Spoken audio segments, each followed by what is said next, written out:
Capítulo 8, a obra do Espírito Santo no homem, prosseguindo no estudo da paracletologia. Bom, eu coloquei aí, estudaremos nesse capítulo 6 operações do Espírito Santo na vida dos homens. O número 1, convencer. A obra principal do Espírito Santo em relação aos perdidos é transmissão de convicção, transmitir convicção. Deve-se fazer a distinção entre convicção da consciência e a convicção do Espírito Santo. A consciência convence o homem do erro praticado, e o Espírito Santo convence do erro no próprio ser.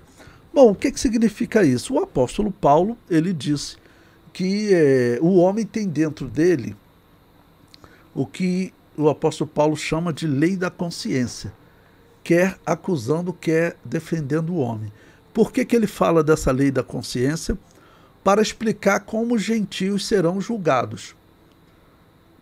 Então, quando ele, vou atacar aqui a outra aldeia, e lá a gente toma toda a comida, toda a colheita deles, ainda mata alguns lá, escraviza outros.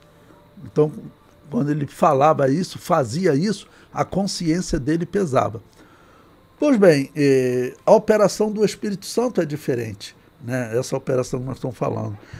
A operação do Espírito Santo, ela convence, mostra ao homem todo o estado dele, muito mais do que a consciência fazia.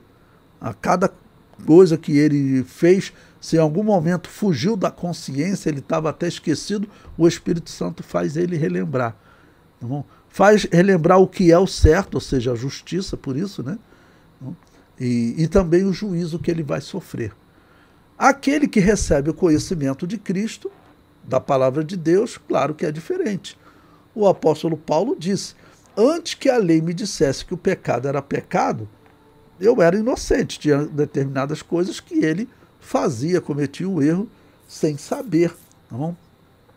Mas desde que ele conheceu uma lei detalhada que Deus deu a ele, ele já não é mais inocente. Não?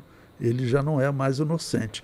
E o Espírito Santo vai usar essa lei que ele estuda, que ele conhece, para poder convencer ele. Olha, você pode ser condenado a qualquer momento. Na comparação que normalmente eu faço, a salvação é comparada à humanidade está naufragada, está em alto mar,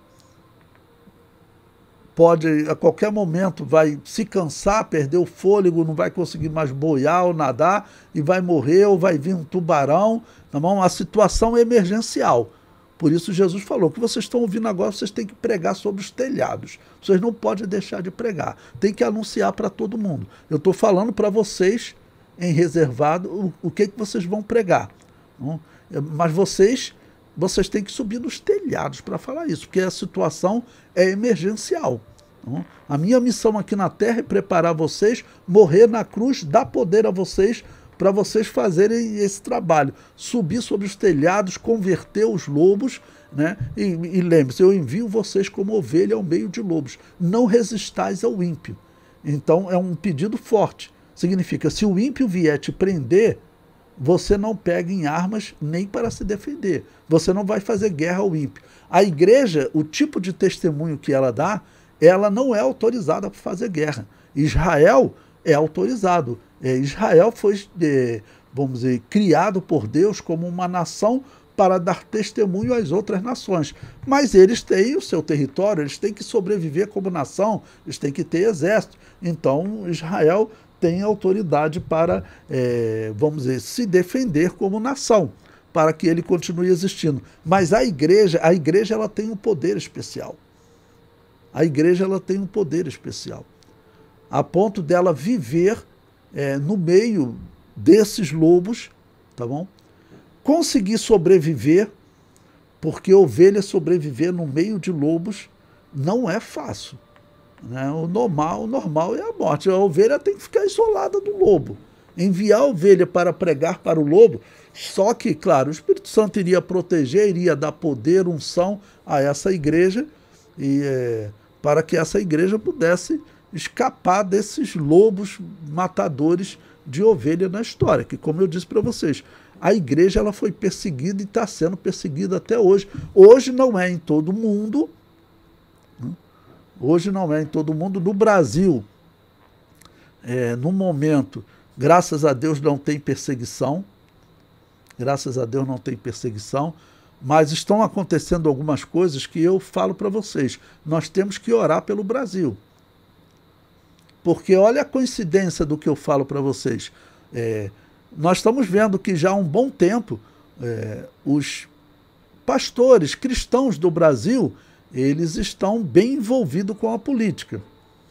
E esses pastores cristãos, eles também estão envolvidos com quem? Com o Donald Trump. Que eu escrevi um livro há 6 anos, eu sempre falo, eu gostaria até de estar errado, que esse homem tivesse se convertido mesmo, mas ele não dá nenhum sinal de conversão. Na verdade é um indivíduo da pior espécie, que só trabalha, aquele que só trabalha para ter lucro mesmo, só que está todo mundo tratando ele como cristão. Está todo mundo tratando ele como cristão. E a humanidade, o que ela vai fazendo? Cada dia mais a humanidade quer se afastar do cristianismo. Então, o que parece que o espírito do anticristo está preparando o mundo? Ele está preparando o mundo para ele chegar num determinado momento, que é uma das suposições que ele vai dizer, olha, eu trago uma nova religião, porque o cristianismo e as religiões que existiam, né, principalmente o cristianismo, ele vai dizer, ele criou muito problema na história, tá bom? Criou muito problema na história. E hoje, de uma certa maneira, os cristãos estão se ligando a esse Donald Trump. Esse Donald Trump, você pode pesquisar, ele é ligado àqueles pastores da Ku Klux Klan, que são calvinistas, satanistas. Aquele movimento, aqueles homens que andam com máscara, né, que captura, tortura e mata negros e outras minorias. Tem histórias contadas sobre eles. O filme Mississippi em Chamas conta como esses indivíduos matavam, né? Porque eles são supremacistas raciais. Isso é uma coisa do demônio. O Donald Trump é ligado a eles. Então, as questões que nós estamos vivendo, elas são muito significativas. E quanto menos, vamos dizer, existe igreja na terra pregando a verdade, você vê que a gente tem que ir mudando a frase, né? Que eu ia só dizer, enquanto a igreja estiver aqui na terra, aí eu fui mudando, falei, enquanto tiver a igreja pregando a verdade, tende a diminuir o número de cristãos que pregam a verdade, o número de instituições que vão, de alguma maneira, adotando o engano, tende a aumentar. Isso é o que está profetizado, a ponto de Jesus dizer, quando o Filho do Homem, pois, vier, achará fé na terra? Demonstrando que vai haver, nos últimos dias, uma redução, porque ele diz, o amor de muitos esfriará. Então, é o que vai acontecer nesses últimos dias. Então, o amor esfriando, infelizmente, o Espírito Santo ele convence o mundo também através da nossa pregação. A igreja para de pregar, a igreja que não prega a verdade, o Espírito Santo não vai operar naquela palavra. O Espírito Santo é Deus e é justo, ele opera na palavra daquele que fala a verdade. Eu já vi pessoas dizendo assim, mas às vezes está o herege lá, pastor, tá bom? E ele lê um texto da Bíblia e o Espírito Santo pode falar ao coração da pessoa só pela pessoa ouvir o texto da Bíblia. Tudo bem, tomara que a pessoa não ouça a explicação do herege, porque, vamos dizer, vai desfazer tudo, né? Esse é o problema. Mas é complicado também confirmar, afirmar ou negar que o Espírito Santo pode operar através de um herege e alguém, vamos dizer, ser convertido. Se você fala da Bíblia, eu vi testemunho de pessoas, convivi com pessoas que ele falou que ele se converteu só com a Bíblia. Só com a Bíblia. Posso até contar esse testemunho para vocês que é interessante. Ele veio viver aqui no Rio de Janeiro, trabalhar, emprego, foi trabalhar de vigia em uma casa, né? Uma casa aqui no Recreio, isso na década de 80. E ele lá, à noite, dormindo lá no sótão, tinha vários livros lá, teve uma noite que ele perdeu o sono, ele contou. E ele perdeu o sono, aí achou uma Bíblia. Ele falou assim, Levi, eu vivia no Brasil, eu, por exemplo, eu nunca tinha ouvido falar de Jesus como vocês falam. Eu conhecia aquela história que passava em filmes, né, principalmente na Semana Santa, e só. Mas eu comecei a ler aquele texto, ele falou que ele ficou a noite toda lendo e parecia que estava pegando fogo em volta dele. Aí quando foi de manhã, ele comentou aquilo, meu pai ouviu, meu pai cristão, meu pai já falou de Jesus para ele aceitou Jesus e até frequentou a igreja. Então eu acredito que alguém possa pegar uma Bíblia velha que está encostada e Deus falar, isso com certeza. Bom, um ímpio se converter, quando a palavra de Deus foi pregada por um herege, bom, é difícil, né?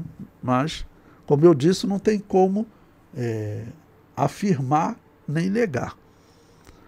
O comentário prossegue. A consciência, né, pode ser assemelhada a um tribunal, juiz, júri e testemunhas, todos a tratarem do erro praticado e de que não se há meio de escapar. O Espírito Santo convence, ao mesmo tempo que faz surgir um raio de luz, revelando uma solução em meio, um meio de escape. Bom, de que ele convence? Eu coloquei aí João capítulo 16, versículo 8, e quando ele vier, convencerá o mundo. Né? O mundo, claro, está tratando das pessoas e não do planeta. Eu aproveito para falar uma coisa para vocês sobre o termo mundo. Deus amou o mundo de tal maneira. Tem algo nessa palavra muito interessante. Se você for ver esse termo mundo, né, que eles usavam, cosmos, não? Era utilizado para o universo, para o mundo. E passou a ser usado também para descrever as pessoas. Mas é interessante que o termo cosmos, em grego, ele não significa literalmente o mundo. O termo cosmos significa belo ou beleza. Os gregos chamaram o universo, como é que eles chamavam o universo, o mundo? Eles chamavam de o belo. Em grego, o cosmos. Então, cosmos, né, que a gente traduz hoje por mundo, é porque os gregos chamaram o mundo, o universo, de o belo, cosmos em grego. Tanto que é do mesmo termo cosmos que vem o termo cosméticos, produtos de beleza. Tá bom?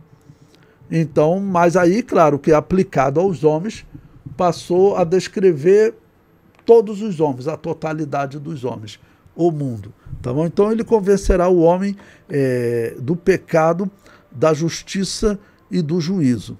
Bom, o que representa isso? Em primeiro lugar, eu separei para vocês aqui o termo grego para convencer. Hoje vocês têm uma grande facilidade, vai na internet, vocês têm dicionário de grego gratuito, tá, dicionários bons, então é importante procurar o significado, com certeza ajuda na sua pregação, ajuda na sua aula de escola dominical e ajuda no seu entendimento pessoal. Tá bom? Então o termo, ele convence, esse termo grego é o termo elegixo, que ele pode ser traduzido também por trazer a luz, ele traz a luz, é o significado desse termo, né? Que isso era muito utilizado em Israel. O próprio termo Apocalipse, ele é um sinônimo de trazer a luz. Ele é um sinônimo de trazer a luz. É tirar das trevas, tirar da obscuridade, ou seja, é trazer a luz. Tá bom? Então, esse termo elegixo traz esse significado. Então ele convence primeiro do pecado. Eu comento.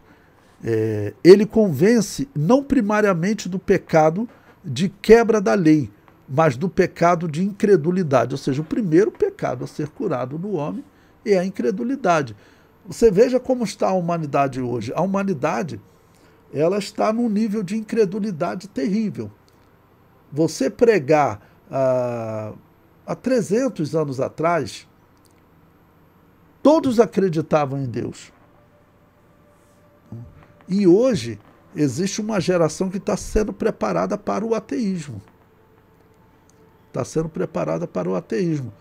Ou ela é levada ao ateísmo, ou ela é levada a uma situação de que todos os deuses são bons e que o certo é acreditar em todos os deuses. É isso que, vamos dizer, o que nós percebemos que o mal está tentando convencer a humanidade. Ou ele deixa de acreditar nos deuses, ou ele passa, ou ele se torna ateu, ou ele se torna panteísta. Ou ele desacredita em Deus ou nos deuses, né? Ateu desacredita em Deus, no Deus da Bíblia, ou nos deuses, qualquer Deus. Não? Ou ele passa a ser panteísta, acredita em todos os deuses. E como eu sempre digo para vocês, infelizmente, a humanidade está sendo enganada, porque dizem para eles que o cristianismo só criou problema na história, enquanto eu sempre mostro para vocês que a igreja, o verdadeiro cristianismo, ele na verdade honrou a verdade de Deus aqui na terra. Ele foi coluna e firmeza da verdade. Mesmo sendo perseguido, ele continuou pregando como Jesus falou. A igreja pregou sobre os telhados, vamos dizer, e isso falando para os lobos, para aqueles que queriam matá-los. Talvez um dos exemplos mais bonitos que nós temos das igrejas que são chamadas na história anabatista, né? Eu convido vocês a assistir. Nós estamos chegando no período que nós vamos contar essa história, na história da igreja, né? Em que um cristão anabatista foi preso pelos católicos, Dirk Williams, o nome dele, e quando ele estava lá na prisão, ele sabia que ele seria morto. Então, se surge uma oportunidade de escapar, né, o cristão pulava, se tivesse um espaço na grade, alguma coisa, se ele tivesse chance de escapar, ele saía correndo, porque ele sabia que ele seria jogado na fogueira, seria torturado e jogado na fogueira, né, se não aceitasse a fé católica. E teve esse irmão que então ele fugiu, e os guardas católicos saíram atrás dele, perseguindo ele. E eles chegaram num local onde tinha um rio congelado. E o irmão tinha uma técnica especial. Eu, se chegasse ali, não entendo de nada, né? Mas o irmão, ele sabia como caminhar no gelo, né, sem jogar peso no mesmo lugar, e tem umas explicações para você ir caminhando no gelo, porque é um rio congelado, o gelo pode quebrar. E ele foi atravessando, os católicos vieram apavorados atrás, né, não veio com cuidado e já caiu no gelo e afundou no gelo.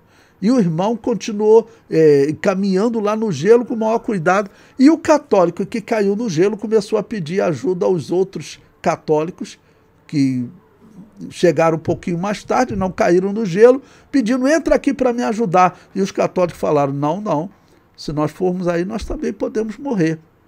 E aí diz a história que o católico que tinha caído no gelo virou para o irmão, o cristão. O católico está perseguindo o cristão para matar ele. O católico que caiu dentro do gelo, olhou para o cristão que está acabando de atravessar o rio e falou para ele, se você verdadeiramente serve a Jesus, volta para salvar a minha alma. O que o irmão fez? Vocês podem ler essa história. Até se você botar na internet, você encontra. E aí o irmão, com a chance de fugir, só que um católico ali ia para o inferno. E aí ele falou para o irmão, se você é um cristão de verdade, se você segue a Jesus de verdade, como você diz, volta para me salvar.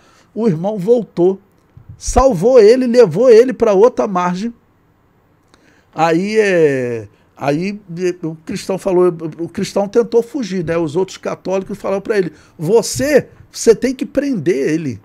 Você tem que prender ele. Mesmo ele tendo te salvado, você tem que prender ele. Aí a pessoa que foi salva não queria nem prender. Se você não prender ele, você vai ser preso. Aí o católico que foi salvo teve que prender o irmão e o irmão foi martirizado. O irmão foi martirizado.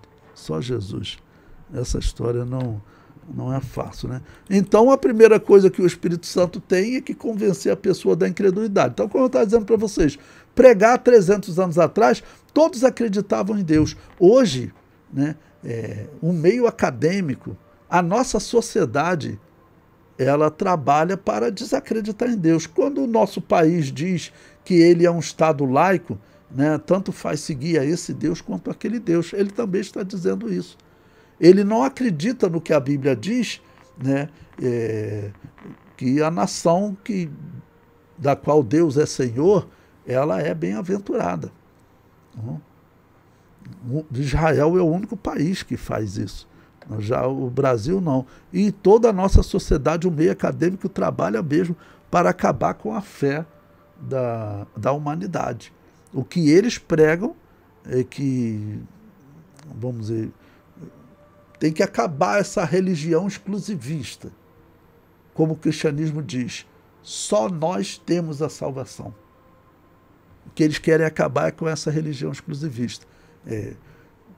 O que nós veremos antes do arrebatamento da igreja, com certeza a igreja vai ver o mundo sendo preparado para o anticristo.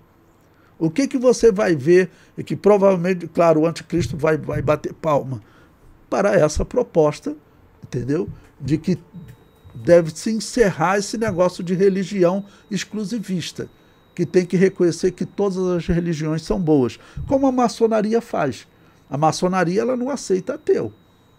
Então ela trabalha para que, vamos dizer, todas as pessoas vão para lá. Ele tem que acreditar em Deus e tem que continua acreditando no Deus dele e acredita também no Deus da maçonaria. Bom, nós sabemos que o Deus da Bíblia, ele nunca vai dividir a sua glória. Então a pessoa que acredita também no Deus da maçonaria, é claro que ele vai perder a presença de Deus, porque Deus não vai dividir a sua glória com aquele ser da maçonaria que nem é Deus. Porque a Bíblia diz claramente, não há outro. O cristão de verdade ele tem que continuar falando isso. Qual é o problema? O problema é que eles estão criando leis para te proibir falar isso. Já tem lei no Brasil que se você chamar a religião afro de religião de demônio, você pode ser processado. Então, tudo isso são ações que eles estão fazendo para que a sociedade vá aceitando, e chega um momento que eles digam que todas as religiões são boas. Vocês sabem que as nossas crianças aqui nas escolas, hoje elas são obrigadas a participar de ensino da religião africana, que não é mais chamado de espiritismo, é chamado de cultura afro. Mas ali é falado das divindades africanas, é falado de tudo. São as nossas escolas. Você pode se preparar, porque está vindo uma geração de crianças aí que vai ser um problema sério, porque eles estão sendo influenciados pelo espiritismo na escola, com 6, 7, 8 anos de idade. Tem um irmão que ele tem uma criança especial de 4 anos de idade, ele numa creche da prefeitura, um dia mandaram lá para ele um boneco africano, de uma divindade africana. Eles dão para as crianças levarem para casa.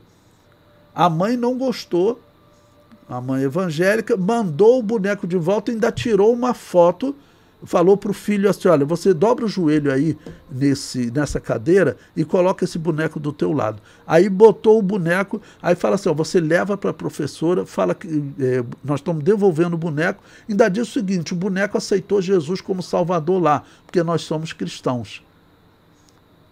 Bom, mas só que a professora é obrigada a fazer isso. Outro dia, o menino chegou em casa e falou assim, mãe, agora tem outro boneco lá. Mas eles já não dão para o menino trazer para casa. Então, ou seja, eles continuam influenciando na escola, mas aí a mãe perguntou, e como é que é esse boneco, meu filho? Ah, olha, irmãos, uma criança de 4 anos de idade, uma criança especial, autista. Olha a covardia. Aí o menino falou assim, mãe, eles disseram que o boneco, ele não tem sexo. Se ele quiser ser menina, aí veste roupa de menina nela. Se ele quiser ser menino, ele veste roupa de menino. O boneco não tem sexo. Que educação é essa que você faz com uma criança de 4 anos de idade que precisa de um tipo de assistência especial, para você ver o tipo de covardia que estão fazendo com as nossas crianças. Os pais precisaram tirar a criança daquela escola, daquela creche da prefeitura, que era gratuito. Por quê? Porque eles estavam lá ensinando espiritismo e homossexualismo para criança. Isso é uma imundícia incomparável. Não? Bom, então o que eles estão fazendo? Eles estão preparando uma sociedade que ela simplesmente desacredite na religião. E aqui eu vou também ser bem claro para vocês. Quem está na frente disso são os homossexuais. Vocês se lembram daquela revista lá na França, né, Charlie Hebdo, que infelizmente sofreu um ataque terrorista dos muçulmanos, tá bom? Aquela revista era é ainda hoje uma revista de homossexuais, e eles falavam nas suas declarações perguntavam eles, por que você ataca o islamismo? Porque eles tinham feito uma charge de Maomé como homossexual num filme pornô. Por que você faz isso com a religião do outro? E aí os muçulmanos entraram na justiça da França, a França falou, isso é liberdade de expressão. E é claro que a lei da liberdade de expressão da Carta das Nações Unidas diz sempre que a liberdade de expressão acaba quando você se torna um agressor do outro. E é isso que eles estão fazendo com os islâmicos. Aí os islâmicos falaram, olha, foram lá e deram tiro neles. Então, todo aquele trabalho ali, perguntaram a eles, falaram, por que vocês atacam o islamismo? E aí saiu na internet, o responsável por aquela revista falou, o islamismo ele tem que ficar tão desacreditado quanto o cristianismo. Olha só o que ele falou. Todas aquelas charges que eles faziam, eles fizeram uma charge, né, representando Maria abortando Jesus. Por que você faz um ataque desse à religião? Então, existe sim um trabalho sendo feito, uma operação sendo feita contra o cristianismo. Isso é flagrante. E, infelizmente, nós temos que dizer o quê? Que a igreja ela está caladinha, até porque a igreja ela está sendo enganada aí com Donald Trump, política, doutrinas heréticas, uma série de coisas. Então a igreja não está conseguindo ver. A igreja, se ela não consegue ver, ela não tem capacidade de falar. Tá bom? E a humanidade, ela está realmente caminhando para a incredulidade e assim a gente vê que o mundo está sendo preparado para o anticristo.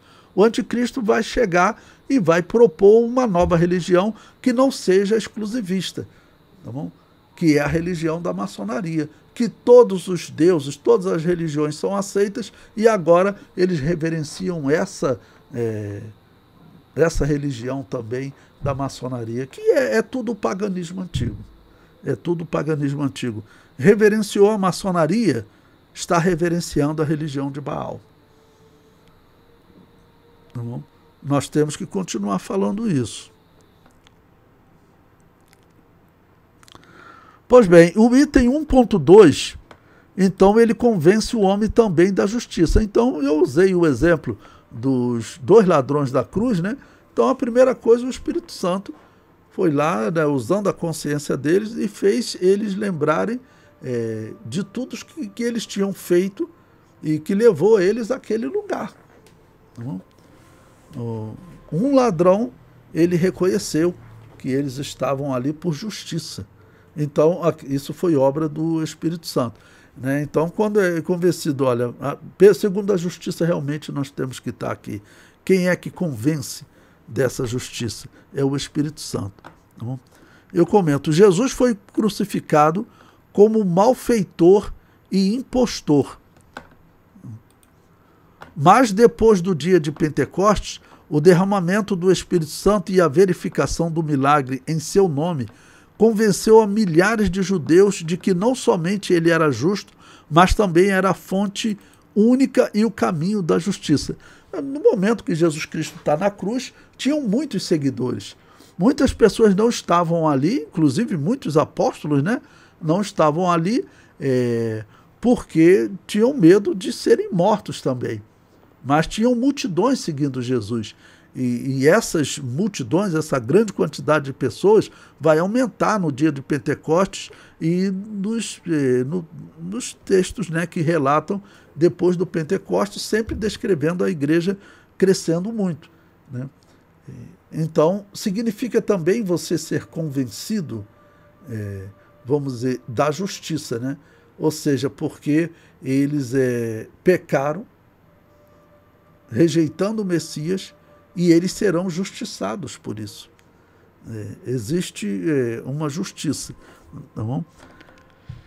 O comentário prossegue. O Espírito convence a todo homem da justiça providenciada que Cristo recebeu a fim de concedê-la a todos quanto vierem a confiar nele, né? Jesus Cristo, ele é chamado de justo e justificador. Então nós recebemos a justiça, ou seja, nós somos justificados por aquele inocente consciente que morreu na cruz. E nós somos justificados do nosso erro, mesmo a pessoa que nos últimos segundos, que aconteceu nos últimos segundos de vida, como ladrão da cruz. Ele creu, ele está salvo, né? Por quê?